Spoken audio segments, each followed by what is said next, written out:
The insurance doctor looked at Sylvester Stallone's medical file and shook his head in disbelief. "Mr. Stallone," the doctor said slowly, "according to this, you should be in a wheelchair. Or dead." It was 2010. Stallone was 64 years old and trying to get insurance coverage for The Expendables. The insurance company required a full medical examination, which meant documenting every injury, every surgery, every broken bone. The list was staggering. Neck broken. Back broken in 4 places, 3 shoulder surgeries, 2 knee replacements. Ankle reconstructions, torn pectoral muscles. Ruptured Achilles tendon, metal plate in one shoulder. Permanent nerve damage in parts of his body. A heart that had been damaged and swollen from a punch during Rocky IV. Over 60 documented injuries requiring medical intervention. And that was just what made it into official medical records. Stallone estimated he'd suffered hundreds of injuries that he'd never reported, never treated, just powered through with painkillers and determination. "How are you still walking?" the doctor asked. Stallone smiled grimly. "I don't know. But I'm still fighting." The physical destruction of Sylvester Stallone's body began long before he was famous. As a teenager in Philadelphia, he took up boxing and bodybuilding. Not for fun or fitness, but as armor against a cruel world. He was small for his age, with a facial deformity that made him a target for bullies. His father, Frank Sr., was emotionally distant and physically imposing, a man who believed weakness was a sin. Young Stallone learned early, strength was survival. He trained obsessively, hours in the gym every day. Boxing at a local club where older fighters used him as a punching bag. Lifting weights until his muscles screamed. His body became his weapon and his shield. But training that intensely as a teenager, without proper supervision or understanding of biomechanics, caused damage that would compound over decades. Overuse injuries. Micro tears in tendons and ligaments that never fully healed. Joint stress that accelerated arthritis. By his early 20s, Stallone already had chronic pain in his shoulders and knees. He ignored it. Pain was weakness. And Stallone refused to be weak. When he moved to New York to pursue acting, he supported himself with physical jobs, moving furniture, working construction, cleaning fish at a market. Jobs that destroyed his back and hands. Jobs that paid barely enough to survive, but kept his body in constant motion and constant pain. Then came Rocky, and the physical demands intensified exponentially. For the first Rocky film in 1976, Stallone trained like an actual boxer for 6 months. 5 a.m. runs through Philadelphia. Hours in the gym sparring with professional fighters. Hitting the heavy bag until his hands bled inside the gloves. Doing the famous meatpacking plant scene where he punched real cow carcasses, breaking bones in his hands. During filming, Stallone insisted on doing his own stunts. When Rocky gets hit, those were real punches, pulled, but still landing. When Rocky trains, that was Stallone actually training. The famous running up the steps scene? Stallone ran those steps dozens of times for different camera angles, pushing his cardiovascular system to collapse. In the climactic fight with Apollo Creed, Stallone took hundreds of real body shots from Carl Weathers. Weathers was a former professional football player with devastating power. The punches to Stallone's ribs, abdomen, and back were real. Stallone vomited between takes. He bruised internally. His ribs cracked. But he kept filming because stopping meant weakness. The film wrapped. Rocky became a phenomenon. Stallone became a star. And his body had taken its first major beating. Rocky II in 1979 was worse. Now Stallone wasn't just starring, he was directing. That meant longer days, more physical stress, and the burden of managing the entire production while also performing brutal fight scenes. During the final fight, Stallone and Weathers went even harder than the first film. Stallone broke his hand on Weathers' face during one punch. His hand swelled grotesquely, turned purple. The production doctor wanted to stop filming. Stallone refused. He had the hand wrapped tightly, took painkillers, and kept shooting. You can see it in the film. Some of Rocky's punches in the later rounds are awkward because Stallone literally couldn't close his fist properly. After filming wrapped, doctors discovered Stallone had actually broken 2 bones in his hand. They'd healed wrong during production, fused incorrectly. He required surgery to re-break and reset them. He has limited mobility in that hand to this day. Rocky III in 1982 brought different damage. Mr. T. Sylvester Stallone cast Lawrence Turreau Mr. T as Clubber Lang, specifically because Mr. T was genuinely intimidating. 6 feet tall, 240 pounds of muscle, with real street fighting experience. During rehearsals for their fight scenes, Mr. T accidentally hit Stallone full force in the face. Not a pulled punch. Not a movie punch. A real punch from a man who could bench press 500 pounds. Stallone dropped like someone had cut his strings. He was unconscious for nearly 30 seconds. When he came to, his left eye was swelling shut. His cheekbone was fractured. The production doctor said filming should stop for at least 2 weeks. Stallone was back on set the next day. He filmed the rest of Rocky III with a fractured cheekbone, the bone grinding against itself every time he got hit. The swelling never fully went down during production. You can see it in some scenes. Rocky's face noticeably asymmetrical. Years later, Stallone would say that injury permanently changed his face. The bone healed improperly, shifting the structure slightly. It's subtle, but if you compare photos of Stallone before and after Rocky III, there's a difference. Then came Rocky IV in 1985, and the injury that nearly killed him. Stallone cast Dolph Lundgren as Ivan Drago specifically because Lundgren was massive 6'5", 245 pounds of Swedish muscle and martial arts training. The Cold War politics of the film required Drago to be genuinely terrifying. During rehearsals, Stallone made a decision that his stunt coordinators thought was insane. He told Lundgren to hit him for real in some of the fight scenes. "I wanted the hits to look authentic," Stallone explained years later. "I wanted audiences to feel the impact. So I told Dolph, for the first minute of the fight, go full power. Really hit me."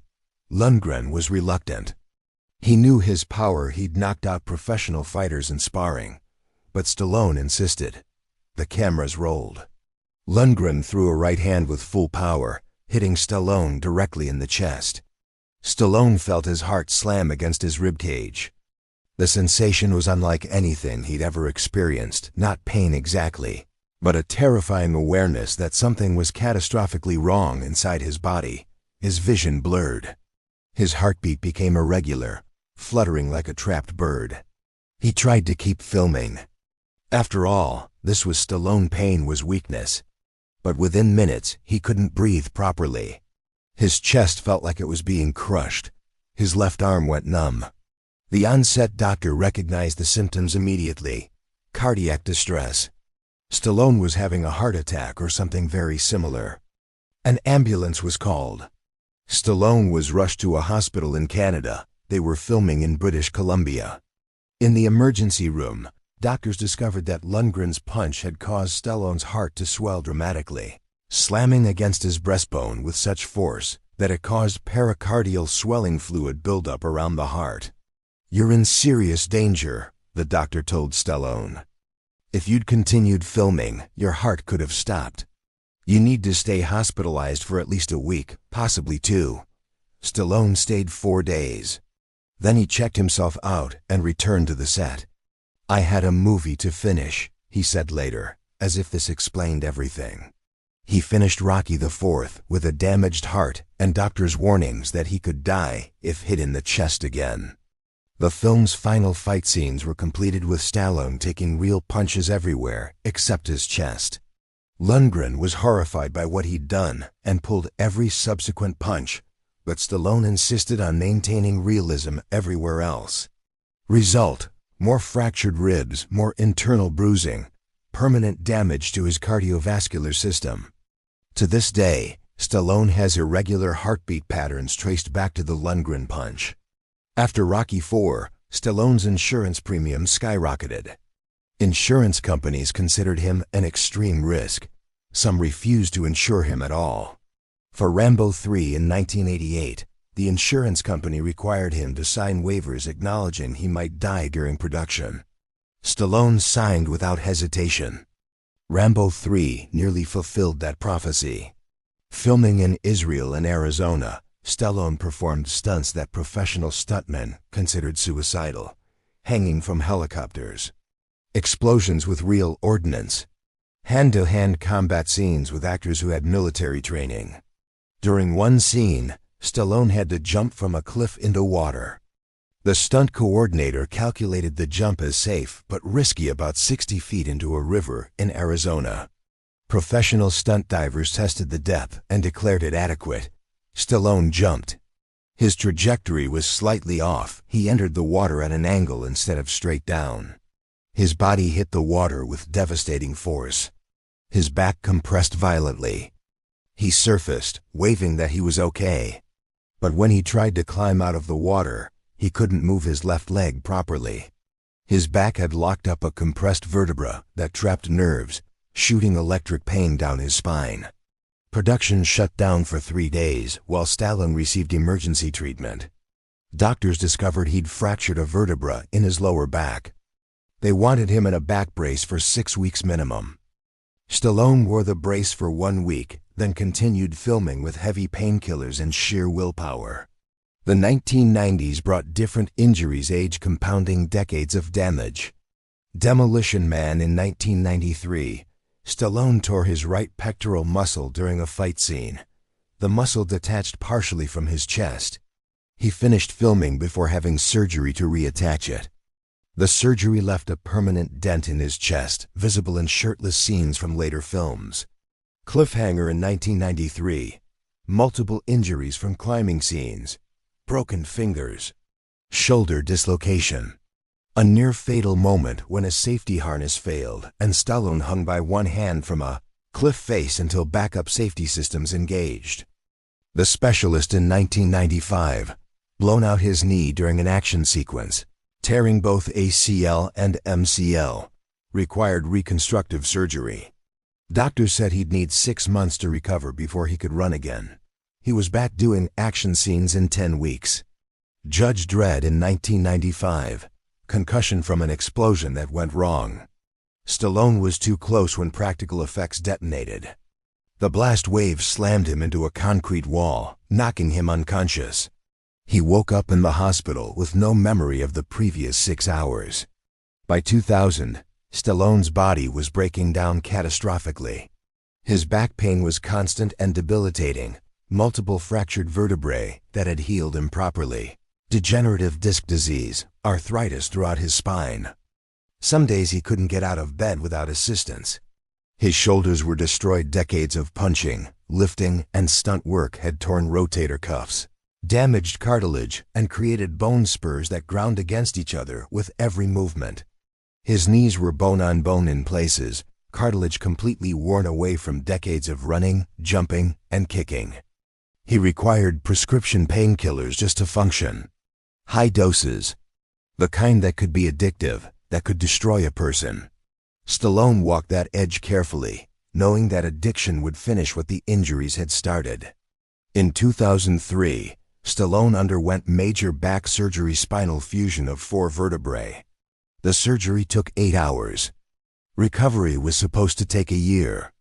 Stallone was back in the gym in 3 months, building strength to return to action films. His doctor called him insane. "You're destroying yourself for movies. Is it worth it?" Stallone's answer was simple. "Acting is all I know. And I only know how to act one way, all in." Rocky Balboa in 2006 was filmed with Stallone at 60 years old, his body held together by surgery and determination. The training montage, Stallone actually trained. The running scenes, Stallone actually ran on knees that needed replacement, with a back that was fused. The fight scenes, Stallone actually fought, taking real hits from an actor 25 years younger. Between takes, Stallone would sit in a chair while a physical therapist worked on his back and shoulders, trying to keep the muscles from spasming. He took anti-inflammatory medication constantly.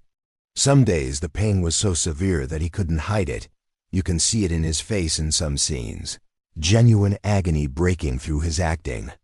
The film's most iconic moment, Rocky hitting the meat in the refrigerated room, was filmed in genuine freezing temperatures.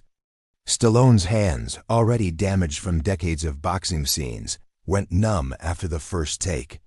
By the final take, he had no feeling in his fingers. He punched the meat on pure muscle memory, unable to feel impact. After filming wrapped, doctors discovered Stallone had broken 3 bones in his hands during that scene. Again, the same hands he'd broken in Rocky II, the same hands he'd broken in multiple other films. The bones were shattering more easily now, weakened by previous fractures. The Expendables franchise from 2010 to 2014 should have been Stallone's retirement tour. Instead, it was 3 more films of punishment. The Expendables in 2010, Stallone broke his neck. Not metaphorically.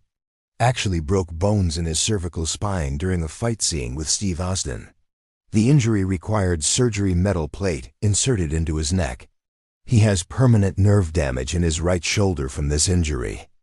The Expendables 2 in 2012, multiple injuries including a severed Achilles tendon that required surgery. The injury happened during a running scene. Stallone felt a pop in his heel, described it like someone shot him with a gun and collapsed. He finished the scene before seeking medical attention. The Expendables 3 in 2014, shoulder surgery again, this time his left shoulder, which had held up better than his right until this production. Complete rotator cuff tear. Required 4 months of physical therapy. After Expendables 3, Stallone's insurance company told him bluntly they would no longer insure him for action films where he performed his own stunts. The risk was too high. At 68 years old, with his medical history, they considered him nearly uninsurable. By 2015, Stallone's body count was apocalyptic. Neck, broken, fused with metal plate. Back, 4 vertebrae fused. 2 additional fractures that healed improperly. Degenerative disc disease throughout spine. Shoulders, both reconstructed multiple times. Permanent nerve damage. Limited range of motion. Chest, heart damage from Rocky IV punch. Permanent cardiovascular irregularities. Hands, broken over 30 times combined. Bones weakened and prone to fracture. Knees, both replaced. Cartilage destroyed. Chronic pain. Ankles, multiple reconstructions, limited mobility. Ribs, fractured more than a dozen times. Some healed improperly, creating permanent chest deformity. Face, fractured cheekbone. Damaged facial structure, permanent asymmetry, and yet, in 2015, Stallone filmed Creed, another Rocky film. Less physical than previous entries, but still requiring him to train, to move, to perform. During filming, director Ryan Coogler watched Stallone struggle to put on boxing gloves, his hands too damaged, too arthritic to make a fist easily. Michael B. Jordan, playing the young fighter Adonis Creed, later said watching Stallone move was watching a man in constant pain who refused to show weakness. When asked why he continued to destroy his body, Stallone's answer was always the same: authenticity. "I could use stunt doubles," he said in a 2016 interview. "I could use CGI, fake punches, movie magic. But audiences feel the difference. They know when something's real and when it's fake. I wanted every punch in Rocky to feel real because they were real. I wanted audiences to believe in these characters. And you can't believe in someone who doesn't pay the price." He paused, wincing slightly as he shifted position, his back, always his back. "I've paid the price. My body is the receipt." There is a scene in Creed where Rocky describes his fighting philosophy to Adonis. "You see this guy here? That's the toughest opponent you're ever gonna have to face." I believe that's true in the ring, and I think that's true in life. Stallone wasn't acting in that scene. He was speaking from experience, a lifetime of fighting against his own body, his own limits, his own pain. Today, at 78 years old, Sylvester Stallone lives with chronic pain every single day. He requires regular physical therapy. He takes medication for pain management. He could undo many of the physical activities that normal people take for granted, playing sports with his daughters, running, even sitting for extended periods without back spasms. His hands shake slightly, nerve damage from repeated trauma. His gait is slightly off, knee replacements that don't quite work naturally. He has trouble sleeping because his back pain intensifies when lying down. And yet, he still trains, still works out, still maintains a physique that would be impressive for a man half his age, because stopping would mean accepting defeat. And Sylvester Stallone has never accepted defeat. When told that his commitment to authenticity cost him his health, Stallone doesn't express regret. "I chose this," he says. "Every injury, every surgery, every moment of pain, I chose it. Nobody forced me. I wanted to create characters that mattered, that felt real, that inspired people, that required sacrifice. I sacrificed my body. Was it worth it?" He considers the question seriously. "Millions of people have told me Rocky changed their lives, inspired them to keep fighting when they wanted to quit. That's worth a few broken bones. That's worth chronic pain. Because those characters, Rocky, Rambo, they're not just movies. They're proof that you can survive anything if you refuse to quit. The final accounting is this: Sylvester Stallone destroyed his body to create immortal characters. He took real punches to make Rocky feel real. He performed real stunts to make Rambo feel authentic. He risked death repeatedly because he believed audiences deserved the best he could give. The insurance companies won't cover him anymore. His medical file reads like a war casualty report. His body is a catalog of damage, over 60 documented major injuries, countless minor ones, chronic conditions that will last until he dies. But his characters live forever. Rocky Balboa will inspire underdogs for centuries. John Rambo will represent wounded warriors for generations. The Expendables crew proved that aging action heroes still had value. Stallone once said, "I'm not talented like Brando or Pacino. I can't transform into different people. I only know how to be one thing, absolutely committed. So I committed everything, including my body." His body shows every commitment, every sacrifice, every moment of pain translated into cinematic immortality. The blood was real. The sweat was real. The broken bones were real. And so are the characters he created with that blood, sweat, and broken bones. That's the price Sylvester Stallone paid. And by his own accounting, it was worth every moment of agony.